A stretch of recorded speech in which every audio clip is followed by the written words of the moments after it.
Hi everybody and welcome back. Today we're going to be looking at Chapter 16, so looking at Pleistocene glacial cycles. Last time we discussed major evolutionary trends in the Cenozoic from the Paleogene to the Neogene, and we noticed that the trend was generally going from very, very warm in the Paleogene to arid and a lot of grasslands in the Neogene, and then here we're actually going into the next period. So we're leaving the tertiary so-called Paleogene-Neogene and getting into the Quaternary period. The Quaternary period really makes up the last 2.5 million years of Earth history. So we go back to about 2.5 million years ago to about 11,000, 12,000 years ago for the Pleistocene epoch. And then we have the Holocene, which is really the last 12,000 years of Earth history. I do want to mention that there is a growing community that accepts the Anthropocene, which would be a little sliver of time after the Holocene, and this would be like the age of humans when we really started leaving an impact on the geologic record. And there's a lot of evidence for that we should establish that. So, but that's something I guess I should talk more about maybe in a cultural geography or archaeology course. But so today we're going to be looking at the Pleistocene because if you remember one of the things we left off on with the Cenozoic, last week we left off with the Tertiary, and the Neogene was the Pleistocene megafauna, these heavy-bodied, heavy-boned, furry animals that were like mammoths and so on that were adapted to these cold environments. So I want to talk about those Pleistocene glacial cycles, how we know we had glaciations, and what kind of climate influencers we have. So here's our planet about 18,000 years ago. Notice that the Antarctic ice sheet is absolutely massive, and the Laurentide ice sheet, or the ice sheet in the northern hemisphere, comes down much further than it does today. So we're going to be focusing on North America once again, a little bit more detail. So during the last ice age, okay, the last glacial maximum, pretty much all of Canada and a significant portion of the Midwest were under very, very thick sheets of ice. Now, the blue arrows you see on this diagram are showing you the direction of ice flow. Ice behaves very, very strange in glacial conditions. It accumulates from lots of snowfall that just keeps getting compact down. So think about winters around here when people keep walking on the same sidewalk that hasn't been shoveled and eventually it turns into ice. That's how glaciers are made. But obviously not with people walking on them, just with the weight of the snow itself. So if you have that ice pack built up and it starts to get compressed down from further snow, it will start to flow out. The best analogy I can imagine for something like this would be if you took a plate and you poured something really thick and viscous like honey or syrup or molasses on it. It's going to start oozing out along the sides. It's going to be thickest where you're pouring it, and then it oozes out from there. Glacial ice actually flows slower, but in a very similar way. So about 30% of land was covered during the last major ice age, covered by glacial ice. Only about 10% of our planet's land masses today are covered by ice. So imagine that 20% difference is making up the differences in sea level from then to now. As such, sea level was considerably lower back then than it is today. So around 18,000 years ago, sea level was about 60 to 80 meters lower than it is today. And you can see, for example, along the Bering Land Strait, this area today, which is mostly underwater, was dry land. So it wasn't just a very narrow bit of land in between Siberia and Alaska. It was a pretty large passageway. And if you look at the main map on this page, you can see where the Ice Age coastline was, compared to obviously our modern day coastline. And then also pay attention to the future coastlines, and that would be if all of the ice on the planet melted today. We would be losing a considerable amount of North America. At least it would be flooded, it would be inundated. So that's just within the last 18,000 years or so. Now, when we talk about Pleistocene glaciations, periods of glacial advance, there's more than one. If you recall, back in the Pennsylvanian period of the late Paleozoic, we had cyclothems, we had repeating sequences of transgressions and regressions, and we actually see something very similar to that in our very recent geologic past in the Pleistocene. So the Pleistocene of North America was in a pretty much constant state of flux to high sea level and low sea level based on growth or disappearance of glacial ice.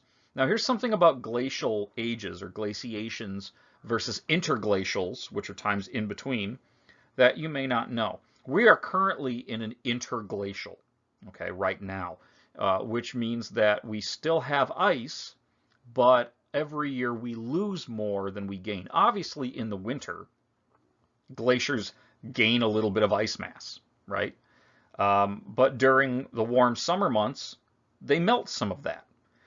A glacial period is defined as a period of time in which glaciers gain mass throughout the year. They're still going to melt some in the summer, but they've grown more in the winter than they lose in the summer.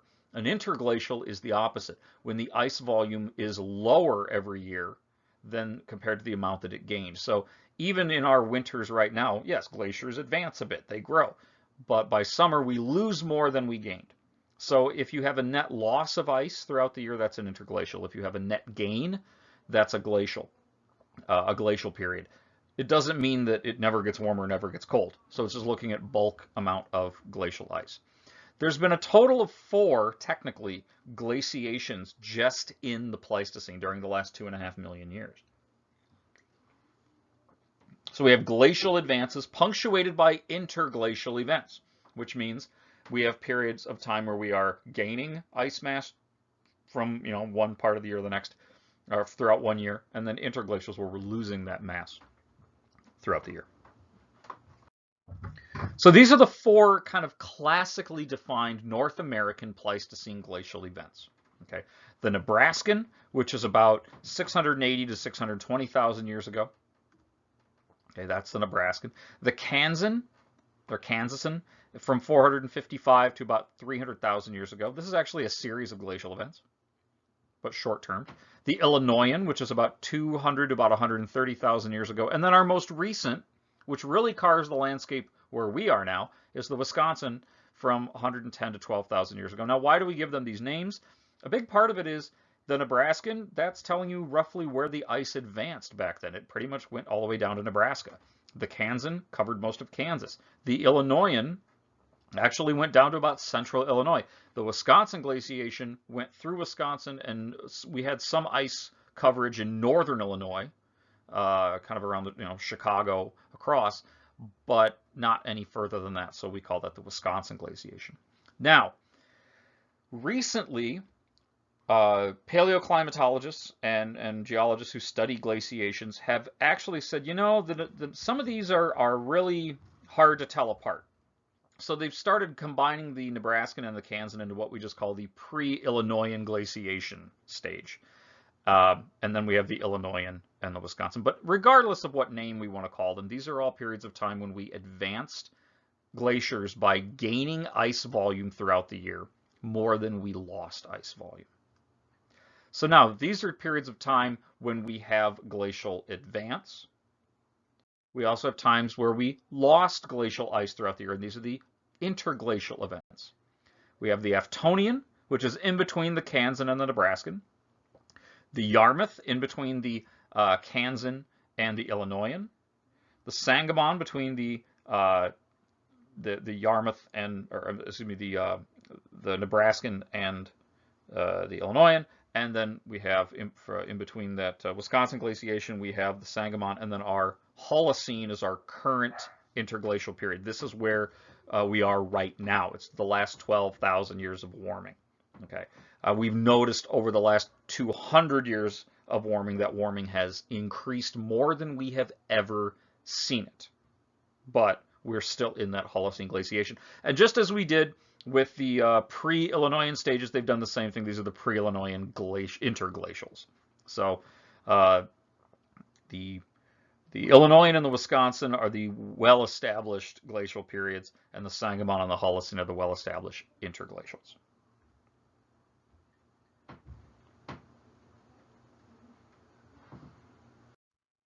So how do we know we had all of these different glacial events stacked on top of each other, glacial and interglacial periods? Well, we can look at chemical evidence, such as isotope ratios, which we've talked about too, isotope fractionation, as we see in foraminifera. We can also look at carbon dioxide. We actually have trapped pockets of gas from hundreds of thousands of years ago. And we can look at how that compares in ice and in rock. We can look at geological structures like rock types, erosional features, debris from these glaciers. And we can also look at paleontological evidence, different types of organisms, plants and animals that have been adapted to changing climates. So we're going to look at each one of these a little bit and just see what kind of evidence we have, how we know we have all these different types of glacial periods. So looking at direct evidence of carbon dioxide levels from ice cores. Remember, ice forms, glacial ice forms from snowpack. It's snow packing up on top of each other and compressing down. If you look at a snowflake, they're delicate and they've got these nice prismatic crystals. But when you stack them, you're trapping air from in between those different ice crystals. And that air eventually gets, or that gas from our atmosphere gets trapped in there. And so millions of years later, or hundreds of thousands of years later, we can go to Antarctica or the Arctic and we can find ice. We can drill a section of it out, cut it like a wafer, and then polish it and look at it. And all of those little bubbles you see are little pockets of air that are trapped from literally hundreds of thousands of years ago. So we can, just as we can today, measure the atmospheric composition of carbon dioxide in the air today, we can then extract gas out of ancient ice cores and figure out how much CO2 is in the atmosphere back then, and we can use that as a proxy for discussing climate. Okay. And from that, we can build these graphs that show us what is the parts per million of carbon dioxide that we have. So when it's below 230 parts per million, we call that a glacial. When it's above that, we call it an interglacial. We also can use oxygen isotope data, as we talked about before, to construct a curve like this, which shows you the change in oxygen isotope 18 concentrations, whether it be in ice or in foraminifer shells.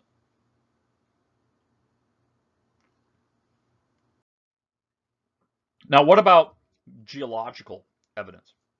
Well, we have a number of different things that we use to actually trace where glaciers were and what directions they were using, because as those summer months became warmer and warmer and we lost more and more ice to get into an interglacial, those glaciers receded and they left landforms or changes to the landscapes on which they were sitting, because some of these ice sheets are literally a mile thick or more.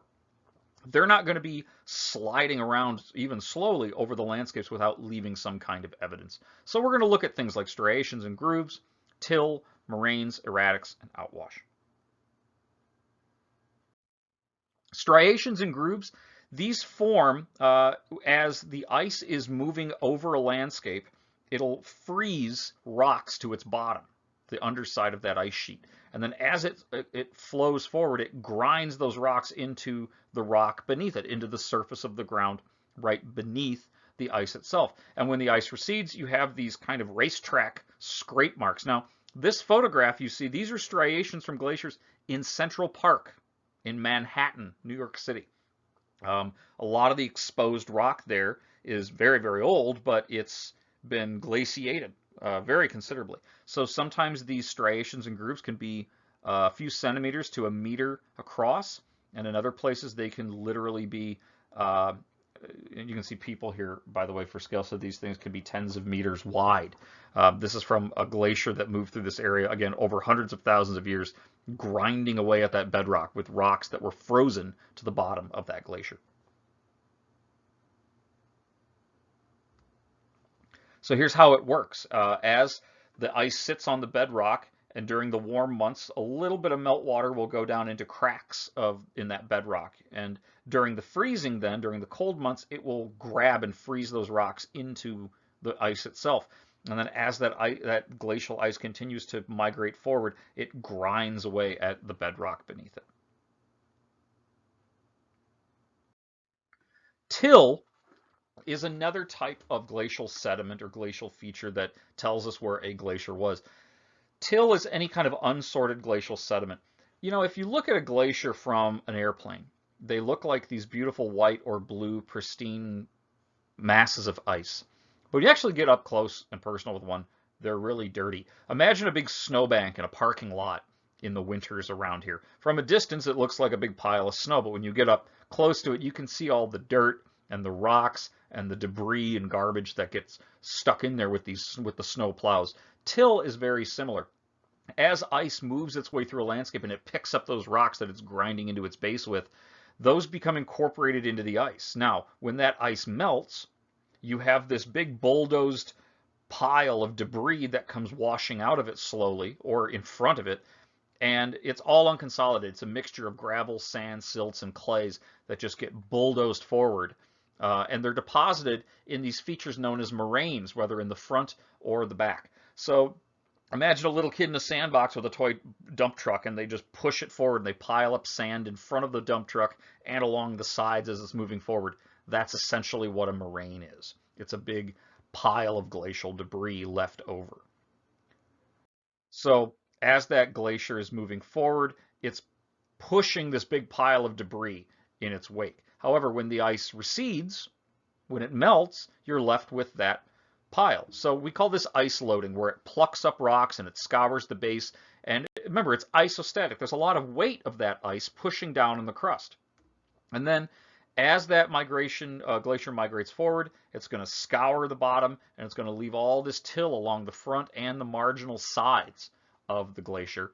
Ultimately, during glacial retreat, you end up with that pile of debris there, but the ground will then start to rebound up very slowly since we've removed the ice. So moraines actually make up a significant portion of the landscapes we have around Winnebago County. There's moraines all around Wisconsin. If you look at glacial maps, there are these big berms of bulldozed glacial debris. Now, today they're covered over with grass and stuff, but some of the rolling hills that you can see in some parts of Wisconsin and Illinois, those are actually moraines. And some of them are really big, and some of them are just like a gentle hill you drive over and you don't even realize it. Okay. So as the scoured, depressed surface will begin to rebound back up. As that ice is removed from the crust will start to kind of slowly start to spring back up into place. So here are some examples of moraines. So this is a great example of one up here. This is all the glacial ice, and then here's this moraine piled up next to it. Well, I said that glaciers are dirty. This is a lateral moraine. This is the actual ice. See, it's not so pretty now, is it?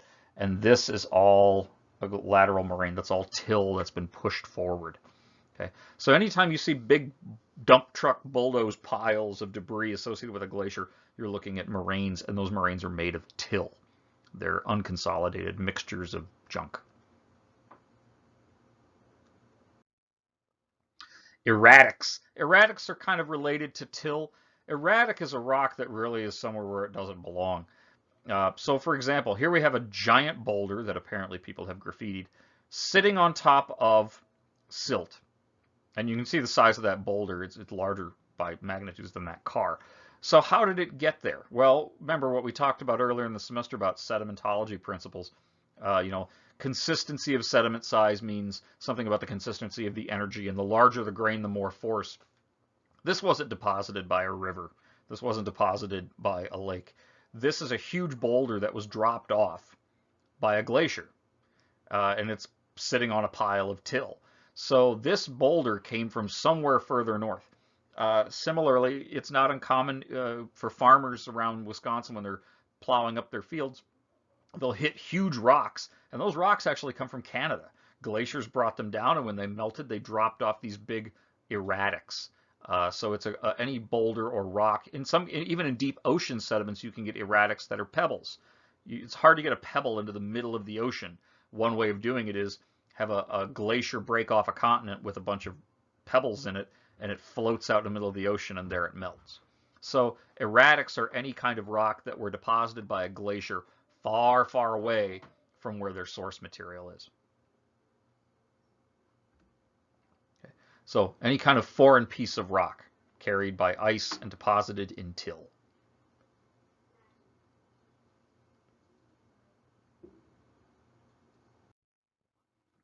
Now, imagine you have a big moraine and the ice behind it melts, and you have this huge amount of water now being held back by unconsolidated sediment.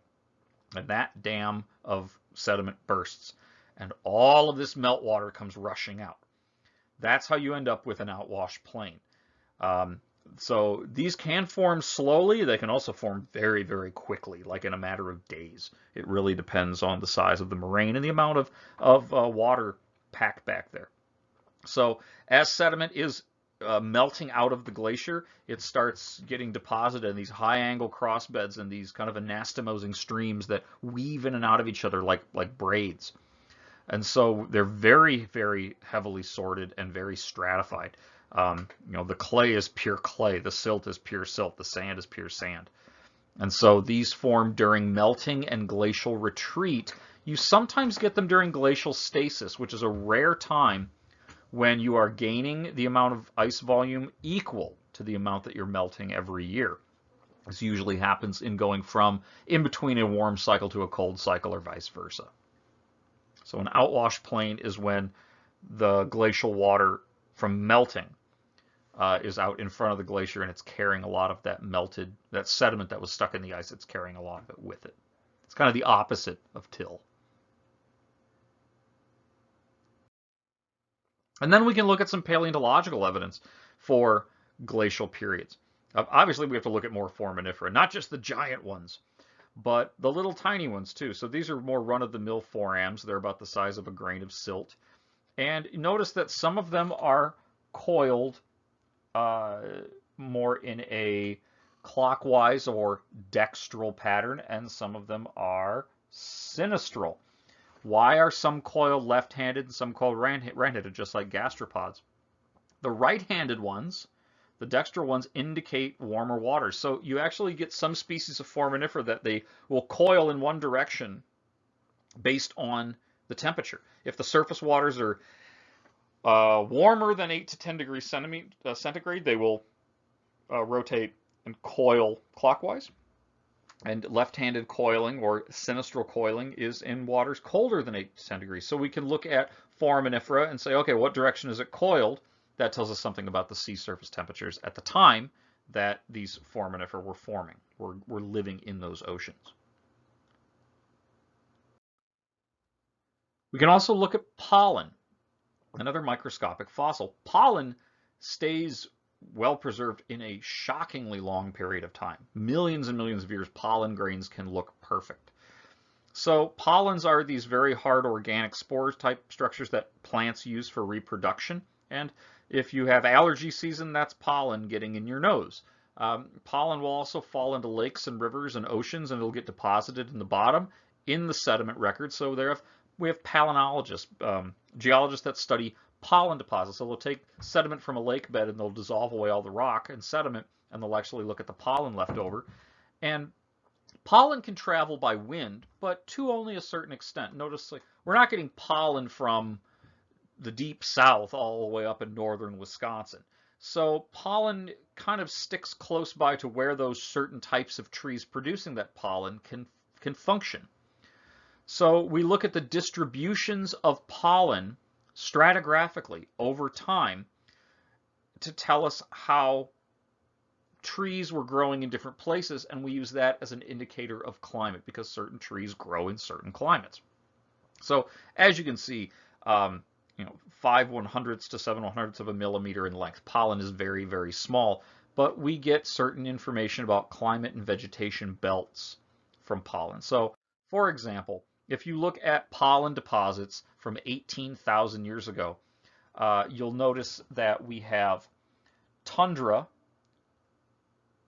just south of where we are now. And then we have a huge belt of boreal spruces, and our pine and hardwood forests are in the deep south of North America. Everything north of the tundra is ice. Today, our tundra is way far northern Canada. Our boreal spruces that made up kind of the southern portions of the Midwest are now a majority of Canada. We get the pine and the hardwoods in kind of the Northwoods area. So what used to be down in Florida is now in the Northwoods. And we have all these new belts too. We have prairie, or what we call steppe deposits, and then oaks and oak pines and pine cypress in the deep south. So in 18,000 years, we can see how vegetation and trees grew in different places because climate was different. And we learn that predominantly from looking at pollen.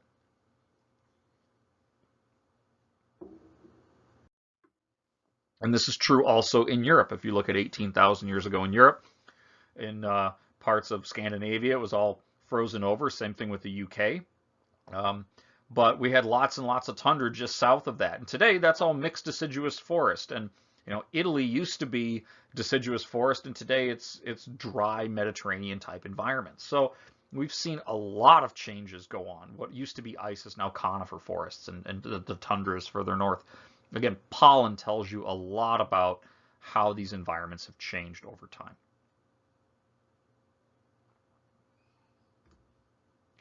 And just to mention a couple of these terms, tundra is any kind of plant biome where you don't have a lot of tree growth because of low temperatures and a very brief growing season. Steppe is another name for a prairie. It's a large area of flat, mostly unforested grassland.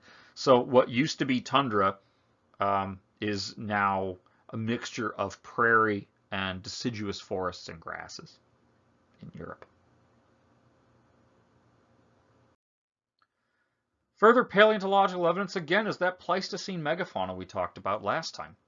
These heavily boned, large mammals we don't see anymore. The images that you're seeing here, this is a painting by a very famous artist named Charles Knight, who painted, this is what the Pleistocene looked like in Los Angeles. This is LA 18,000 years ago. Very, very different type of animals. We had giant ground sloths and bears and saber-toothed cats and dire wolves and camels and hippos and rhinos. All of these big, large, bony, heavily boned, very furry animals because it was a much colder climate than it is today. So very robust bone structure, thick fur, and then all of these together suggest a cold adapted ecosystem, very different than what we have today.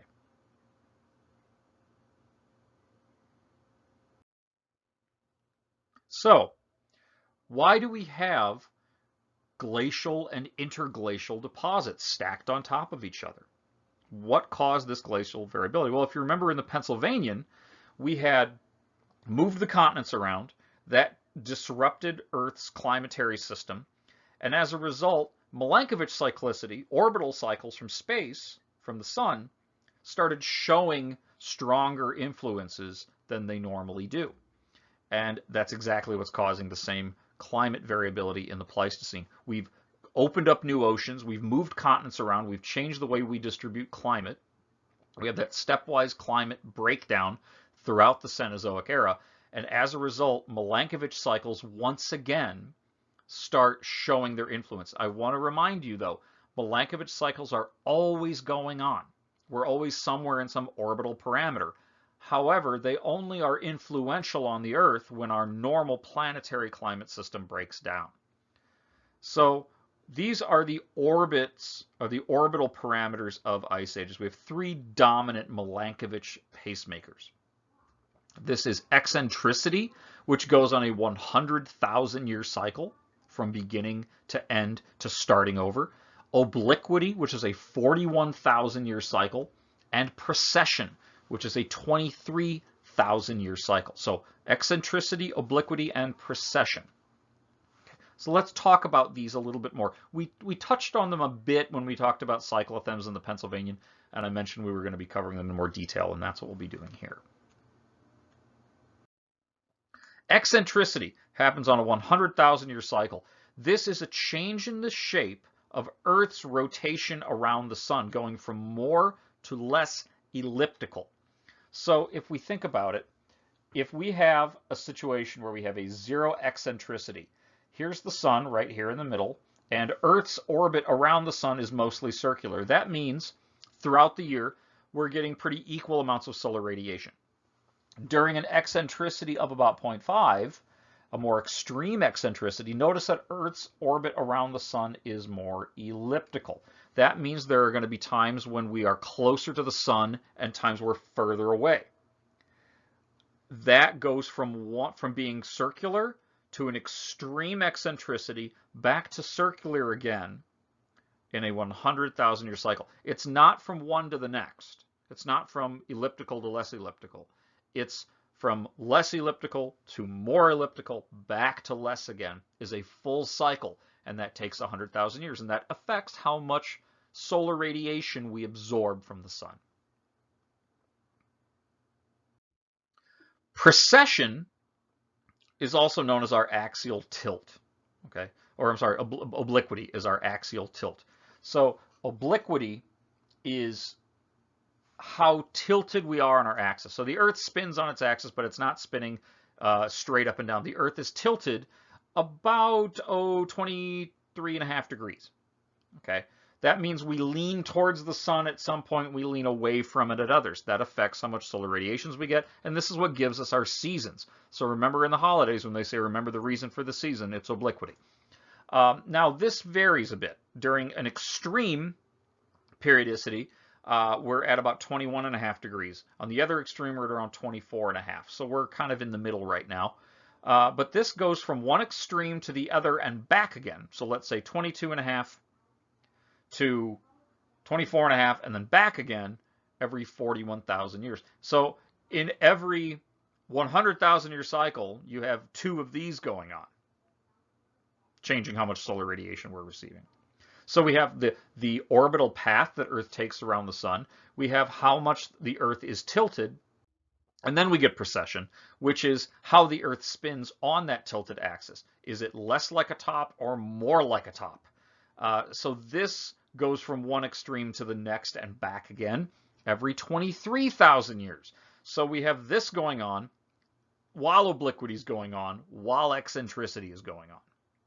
All three of these orbital parameters are influencing how much solar radiation we're receiving. And if they line up a certain way, you get a glacial advance for a few thousand years. If they get out of sync, you get a glacial retreat or an interglacial for a few thousand years.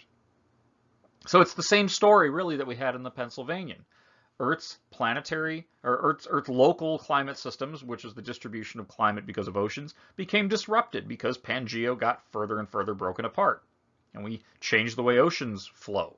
As a result, we enter into another one of these periods of sensitive climates that are sensitive to Milankovitch inputs, which is precession, eccentricity, and obliquity. So all three of these operate simultaneously during each other. Eccentricity at 100,000, obliquity at 41,000, precession at there's a short one and a long one. There's a 19 and a 23,000 precession equinox.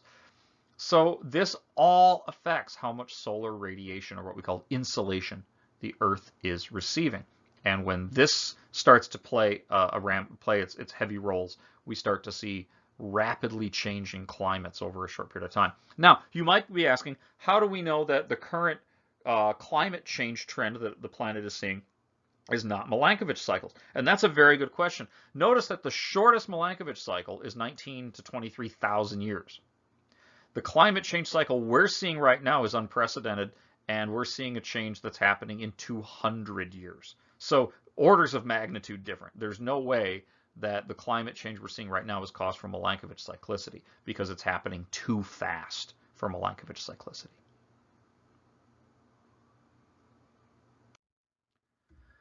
So these have been going on throughout Earth history. Back in the Mesozoic, we didn't talk about Milankovitch cycles, but they were happening. We were somewhere in one of those cycles. But there were other things happening on Earth that were more influential on our planet's climate than Milankovitch cycles. However, during periods of disruption, Milankovitch cycles become apparent. So the changes that we see in the energy are very, very small. We haven't always had ice ages because we see times when our planetary climate systems, such as the distribution of climates with our oceans, the chemistry of our oceans and our atmosphere, those can change very rapidly. But during these time periods, climate is very, very sensitive to change. When we break down those other systems, when they hit pause on them, Milankovitch cycles indicate, when we see their influence, that's an indication of very climate sensitive times. Okay. So just as we saw with our climate patterns in the Pennsylvanian cyclothems, we see it again in the Pleistocene. So technically we are just coming out of one of those right now.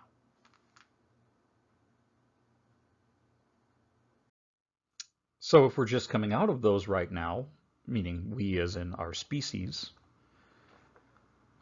we've already seen that climate variability has been an incredibly important part of how plants and animals have diversified throughout the last 65 million years throughout the Cenozoic era, and we as humans are among that group, right? This change in temperature has been incredibly important for humans and other primates. So what I want to get into now as we close out the last portion of the lecture here at the end of the semester is the role of climate on the influence and the evolution of human beings. So, at the risk of this class becoming an anthropology course, let's look at human evolution throughout the Cenozoic era. So, looking at where primates came from, right? Apes and monkeys and humans, really it goes back to very early in the Cenozoic, and that's because primate fossils are rare. If you look at most primate skeletons, there's not a lot of bones that preserve really, really well, other than mostly teeth and jaws, because their bones are pretty thin, the teeth are small, so a lot of primate fossils start out with, or new species of fossil primates start out with discovering a tooth or a jaw fragment, and then as more information is found, we're able to reconstruct those animals in more detail. So the earliest primate fossils we have, though, are prosimians, and these go back to about 60 million years ago. These are in the Paleocene, so right at the end of the Mesozoic, we have our earliest primates. There's a good chance we had some earlier type of primitive primate in the Cretaceous, but so far, no fossil evidence of that. The earliest ones really are in the beginning of the Cenozoic. Primates diversify a lot about 40 million years ago, and at this point, they're still pretty much living in trees. It's mostly arboreal.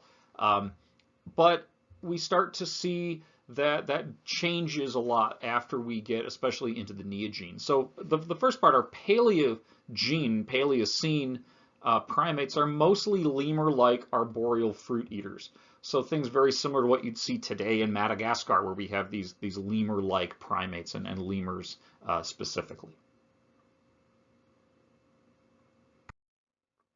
So what is it that makes a primate? Well, I don't want to go through every single phylogenetic characteristic, but really what I think would be better to do is look at what kind of evolutionary trends do we see in primate evolution.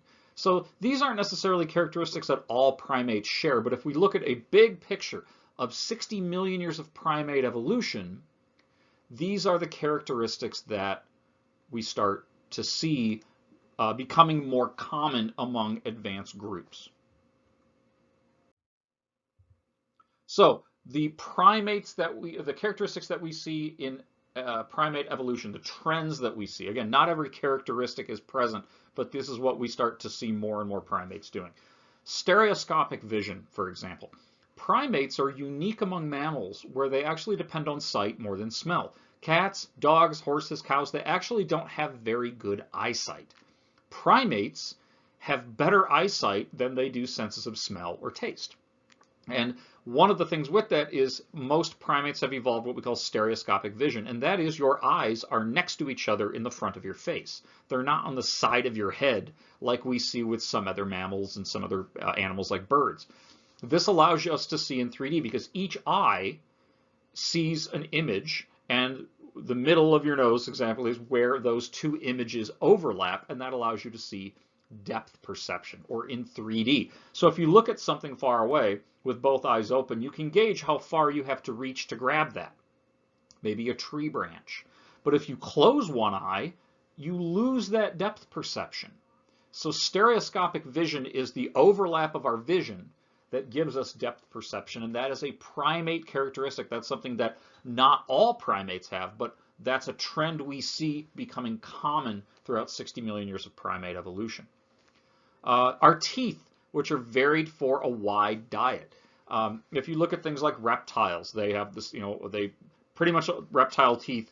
If you've seen one in the animal's mouth, you've seen them all. There's not a lot of variability, for example, in crocodile teeth in the mouth of one crocodile, but primates have incisors and canines and premolars and molars.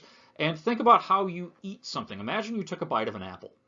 You hold the apple and you bite it with your front teeth, your flat teeth on the front, your incisors. You clip it with the incisors. The canines, your kind of sharp so-called vampire teeth, right, your pointed teeth, would help break that up into big chunks. And then your tongue moves that piece of apple to your premolars and your molars where they get crushed up and it gets ground up before you swallow. So we have our teeth, which are for a varied diet. If you are eating meat, if you take a bite of steak or chicken, you're probably starting with your canines and then your molars. We don't use our incisors much to eat meat. But this indicates a varied diet, which is something that all primates do. Broad fingertips. With fingerprints and nails, we don't have claws. Early primates start out with claws, and then we see them reducing the claws. And your fingerprints are more than just identifying who you are to the FBI. Your fingerprints allow you to have good grip when you hold things with your fingers. Your fingertips are very, very sensitive. And so are the bottom of your feet and toes. They're very sensitive, and that's because when primates were swinging from tree to tree, you want to be able to feel those textures before you really grip onto it, right? If there's a tree branch with a bunch of thorns on it or spikes on it, you want to be able to gently feel those before you just grip onto them. Claws, when they're long, they get in the way. Nails and fingerprints are good, though, for grabbing, and usually nails are pretty short because they're good for protecting those fingerprints. So our broad fingertips is another trait that we see common in primates. Our slow development and long life with parental care and learning.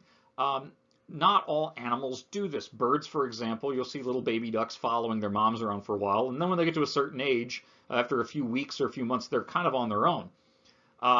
And when they hatch, usually a lot of birds and reptiles need a lot of parental care. Primates usually have only a few offspring at a time, maybe one or two. The average is, one. Twins are kind of rare. More than that, even more rare. Usually, primates have one or two offspring at a time, and they have a high amount of parental investment. The growth is long, but there's a lot of learning done from parents to teaching. This is more than just humans. This is true in chimpanzees and gorillas and orangutans and monkeys. So there's a lot of care that goes into our parental investment. Opposable thumbs. So if you can, give a thumbs up, congratulations, you're a primate. The fact that you can move your thumb independently of all your other fingers and grasp things and pick things up with it. You can hold a can with your thumb in your hand. Try holding things without your thumb. It gets really, really tricky. That's a primate characteristic. Again, probably came out of swinging from tree to tree, but also is very useful for modifying objects to produce tools. Another evolutionary trend we see with primates is that we use our hind legs for locomotion and our forelimbs for grabbing and manipulating and moving things around. Granted, some more primitive primates will use the forelimbs and the hind limbs for locomotion. They walk on all four, they swing from all limbs, but again, the evolutionary trend is to use the hind legs more for locomotion and the forelimbs more for manipulating things. And then our increased brain capacity. The fact that we do use tools and problem solve. I'm not saying there's no other animals that do this, but primates have really mastered the whole tool use and problem solving. There are some birds that do this too, but not to the degree that primates do. If you think about any kind of technology, right, whether it's your smartphone or the computer that you're watching this on right now, yes, that is a very advanced piece of technology that required problem solving and tool use and manipulation of resources to make. But it's really not that different than taking a stone. In your head, you imagine how you want that stone to look, and then you break and modify that stone to turn it into a tool that you can use. That all requires, in your brain, visualizing what it is, figuring out how you want to make it that way, and then overcoming those problems as you're doing it. That requires a very large increased brain capacity and higher brain function than what we see in a lot of other organisms. So this is a trend that we see throughout primates as well. So if we look at primate hands, you can see that tree shrews still have claws, and so when they grip things, those claws can get in the way. Tarsiers have evolved those really long, creepy fingers with the big suction cup pads. But macaques and other monkeys, and then humans, we have nails, we don't have claws, and we use our thumbs to help grip things. Humans, we're unique in having very, very long thumbs. So holding a screwdriver requires you to use your thumbs to really twist and turn that thing around. And that's something we do very naturally as humans, as a technology we've created. But really, there's been a long history of this building up, going all the way from tree shrews to tarsiers to macaques. So if we look at the evolution of primates, prosimians, these like primitive simians or primitive primates, first type of primates to really diverge and start forming our ancestral primate line. And this species, Proconsul, is thought to be one of the earliest ancestors to what will become hominids. And this goes back to the Miocene, about 18 million years ago. And as you can see with Proconsul, which you can see in the upper right, it's a little bit different than monkeys, which you see in the lower left. The way the back is held, the way the limbs are then held. Notice the back's a little bit straighter. It's not walking on its palms as much as monkeys do. So those little subtle changes in the spine and in the ribs and in the arms make big differences later on. Remember how this variability is the matrix of evolution that we talked about earlier in the semester. These are those little subtle changes, though, that really pave the way for hominids and then ultimately into humans.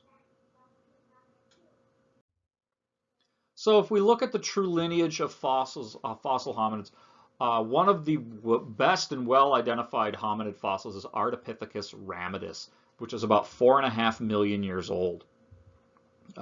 After that, we get into a genus known as the Australopithecines, like Australopithecus, and those start around 4 million years ago. And by 3.8 million years ago, with Australopithecus, we have direct evidence of bipedal walking, walking on your hind legs and not on all fours. And there's a couple of different lines of evidence for this. The first line of evidence is looking at Australopithecus hips and the way they attach to the legs and to the spine. This does not look like an animal that's hunched over very much. The other evidence, more direct, is the presence of footprints in the Laetoli ash of East Africa. We find Australopithecus footprints, not handprints. So this is direct evidence that they were walking on their hind legs without putting their hands on the ground as they were walking. Now, this is a simplified primate phylogeny, believe it or not, but I'll walk you through it to kind of show how it works. So to start out, simians or apes appear in the Oligocene about 30 million years ago, and they diversify then throughout the Miocene into about 20 million years ago. So when you think about monkeys, like actual monkeys with tails, like howler monkeys or baboons and things like that, those are your old world and your new world monkeys in South America and Africa, respectively. What we mean by those branch off, well, then we have a more direct lineage, and we call this the hominid line. So monkeys are not hominids. Once we get to about 10 million years ago, there's a new branch that comes off of the hominids, and that's orangutans. So orangutans have a fossil record that goes back about 10 million years before they get folded in with other types of primitive hominids. But the hominine line, which is the other side of that family tree after orangutans, diversifies about 10 million years ago. And about roughly 5 million years ago is when we see the branch of what we call hominins diverge from chimps and gorillas.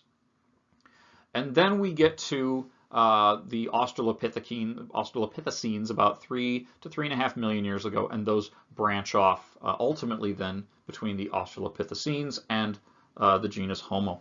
So if we really want to trace primate evolution, with humans, how our human evolution works, it travels up this way.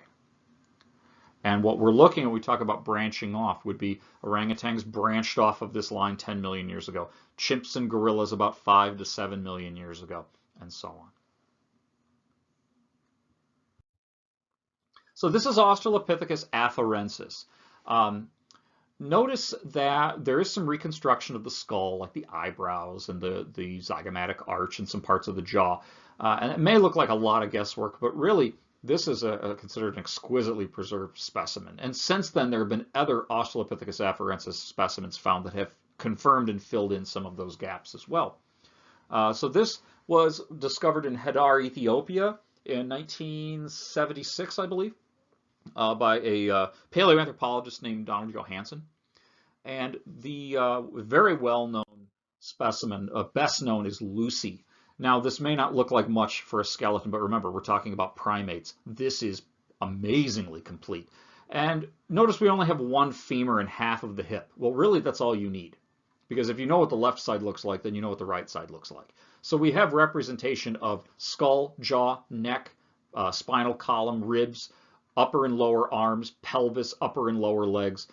This is really, really well known. Now, a bit of fun trivia. The reason this specimen is called Lucy is in the 1970s when it was discovered, they used to bring a wind-up record player out into the field with them when they were excavating fossils. And they were listening to the Beatles album, Sgt. Pepper.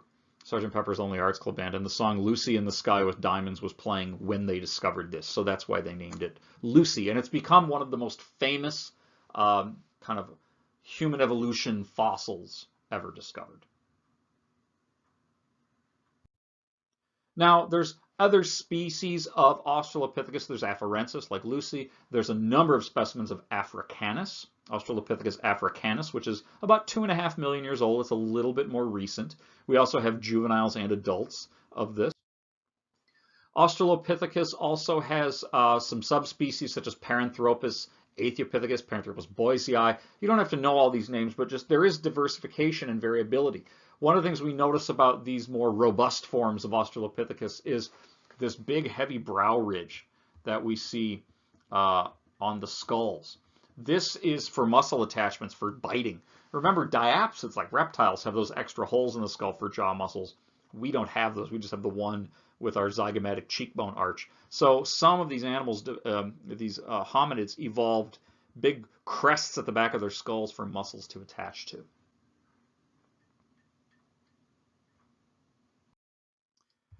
And then we get to the genus Homo, which means man or human. And this is a branch off of Australopithecines. So they actually coexisted with early Australopithecus africanus and some of the more robust forms of Australopithecus that we just talked about. The very first species of Homo is Homo habilis, and this existed from about 2 to about 1.75 million years ago. And the name Homo habilis in Latin translates into handyman, because this is the first hominid discovered with fossil tools. Now, they look like rudimentary sticks and sharpened rocks and stones, but again, that indicates that higher brain function of taking a natural object and visualizing how you want it to look, different than how it does look. And then you modify it and change it until it is the way you want it to look. So some of the main distinguishing features there: much larger brain and evidence of tool use are two of the big things that we notice with Homo habilis. About Homo erectus, this was the first hominid to be a little bit more upright, wasn't quite as hunched over. About 1.8 to 1.6 million years ago. We've lost a significant portion of that big crest at the back of the skull, but the jaw muscles are still very, very large here. These animals, we want to call them animals, we're starting to think of them almost as people, were actually eating things like they would crush bones probably with their teeth to get the marrow out. So they were eating a wide, varied diet. So anybody who's on a paleo diet, it's not what you think it was. These things would eat whatever they could. And then we start getting into our Homo sapiens, which essentially is anatomically modern to ourselves. However, if you met a Homo sapien 500,000 years ago, they'd look very, very different in facial features than people today. But anatomically, structurally, they're pretty much the same. Now, there's one subspecies of Homo sapiens, and that is Homo sapiens neanderthalensis, or what some people erroneously call Neanderthals. It's actually Neanderthal. These are exclusive to Europe, though recently there have been some finds in places like Iraq and Iran. But these are from about 170 to about 35,000 years ago, so they coexisted with Homo sapiens or moderns, our own group. Because they were living in mostly Europe during Ice Age times, they're adapted to that. So very stocky build. They still have the big heavy brow ridge over the eyes, which we have a very reduced form of. They have a big kind of swollen area in the back of their skulls called an occipital bun that was also for muscle attachment. But again, I think Neanderthals are given a bad rap. I think pop culture portrays them as being these big kind of dense, dumb cavemen. Neanderthals actually were, as a culture, were really quite fascinating. They had complex societies. They weren't just, grunting cavemen. They actually had complex societies. They used tools. They hunted. They were coordinated. They also buried their dead.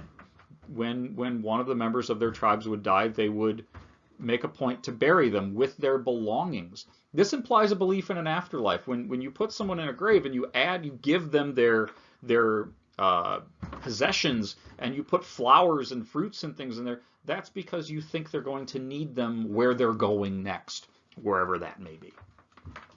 And we've also been able to do some genomic sequencing, finding that Neanderthals were about 99.96% identical to us genetically.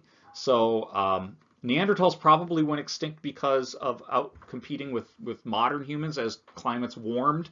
They weren't as well adapted to the warm climates as the cold ones. But yeah, the Neanderthals are really nothing to kind of giggle at. These were very kind of early complex societies, not that different than what Homo sapien moderns or Homo sapiens sapiens were doing. Another fascinating thing about Neanderthals is that they were the first artists.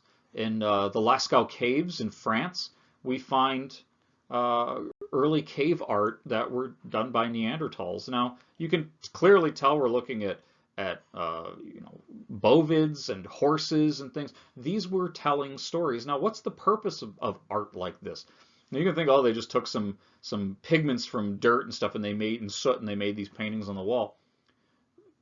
To these cultures, what that meant is this is an important enough story that it needs to be preserved to pass down to another generation. So that's when we talk about complex societies, that's what we mean. They thought ahead about, I need to preserve a culture. I need to preserve a story. And a good way of doing that was art. And these are still present and preserved to this day outside of Bordeaux. So where did they go? Probably extinction due to the competition with Homo sapiens sapiens, which is our modern Homo sapiens. So our moderns, Homo sapien moderns, about 90,000 years ago, they came out of Africa. They migrated out of Africa. This would be our more genetically identical to ourselves. Migrated into Europe about 45,000 years ago, and then one group went across Asia and then came to the Americas, came down through the Bering Land Bridge about maybe 20,000 years ago, and have diversified down into South America and across the globe ever since. So even our own lineage goes all the way back to, we kind of end up here by looking at modern humans by starting with something as simple as, early Paleocene primates.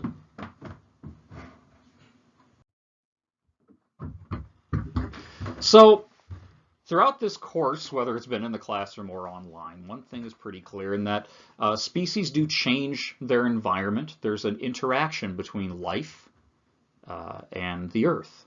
We're unique in that. That's really what makes Earth system, something we talked about on day one, very, very unique, is that we have this relationship on this planet between living things and the rocky and atmospheric and oceanic portions of our planet.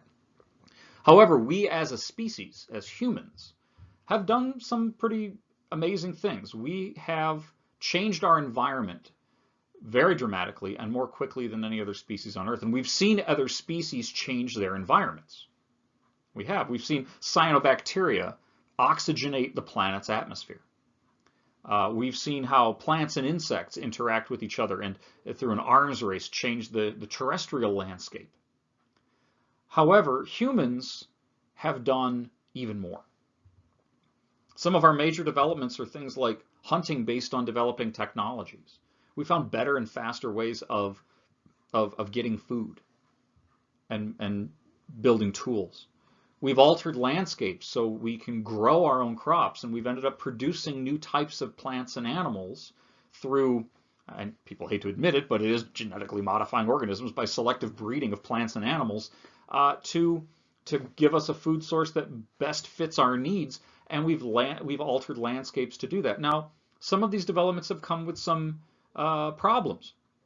Burning of fossil fuels and other pollution as side effects of these developments are a very real thing. And if we're going to accept the good, we have to think about the not so good, some of the negative aspects of this just as much.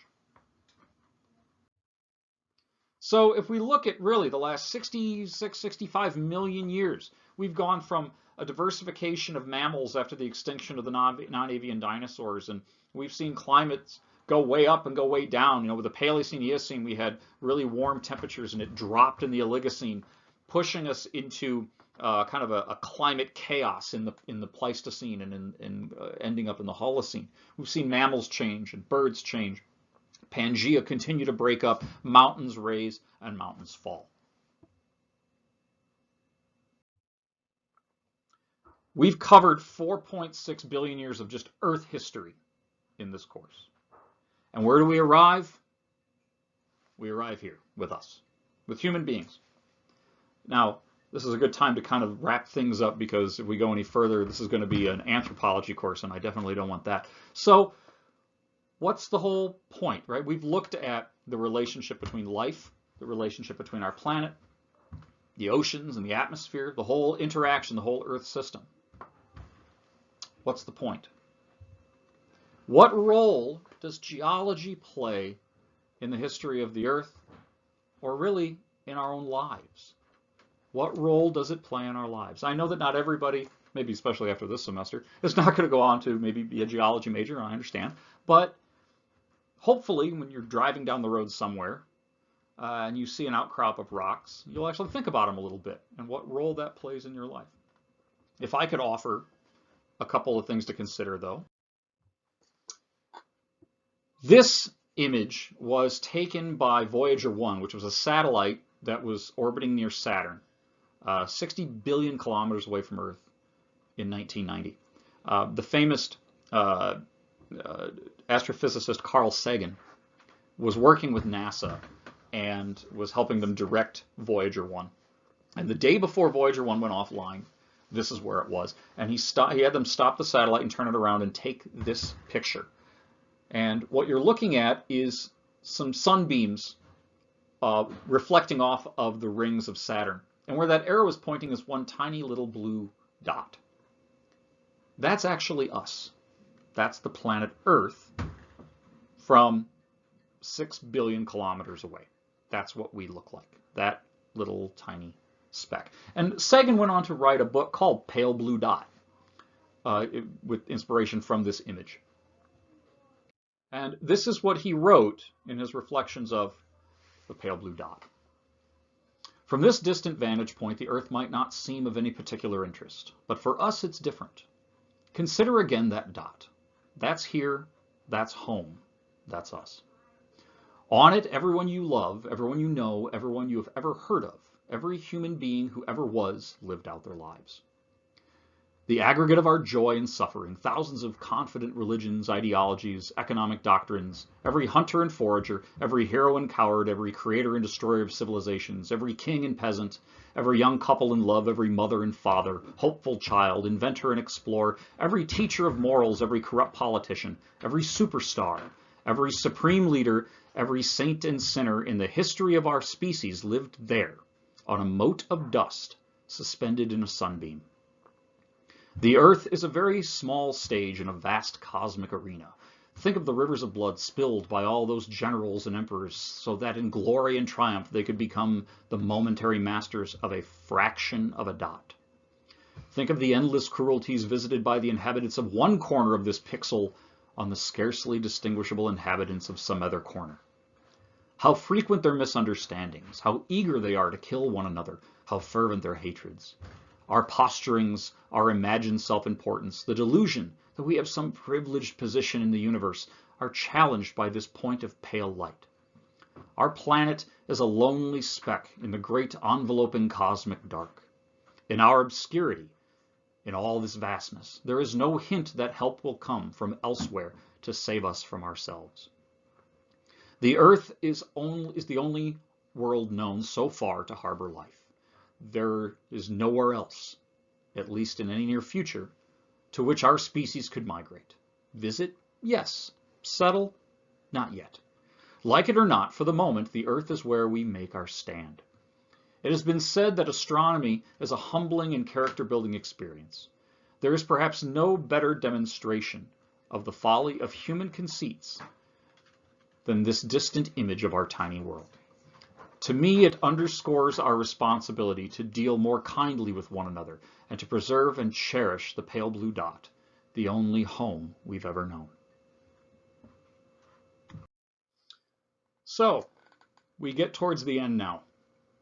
We've really looked at quite a lot of things over the last few months, and this has been a very unconventional semester, so I want to thank everybody for kind of sticking with it.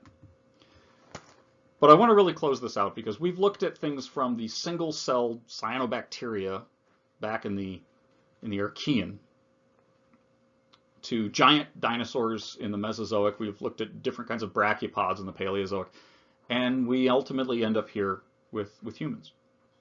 And of all the species that have made that have and do live on this planet, from the beginning of life to now, what is it that makes us different? What is it that makes us so special?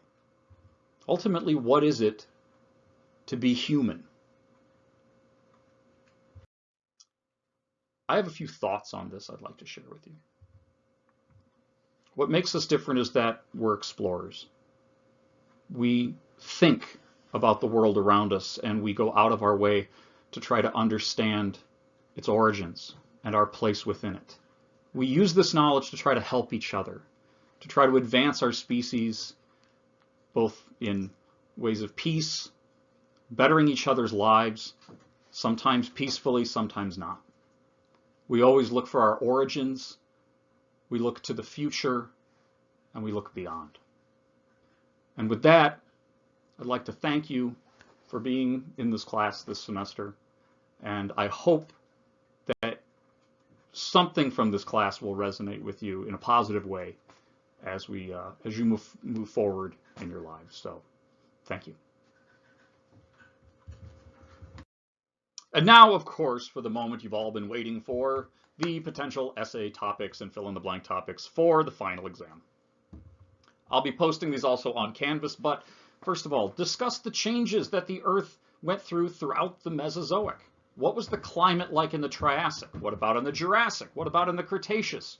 What were the dominant reef builders, and what was the main cause of these climatary changes throughout the Mesozoic? Discuss the Cretaceous extinction event. What happened? When did it happen? Where did it happen? What are some of the theories that have been proposed for the cause of this? What went extinct? What didn't? And so on.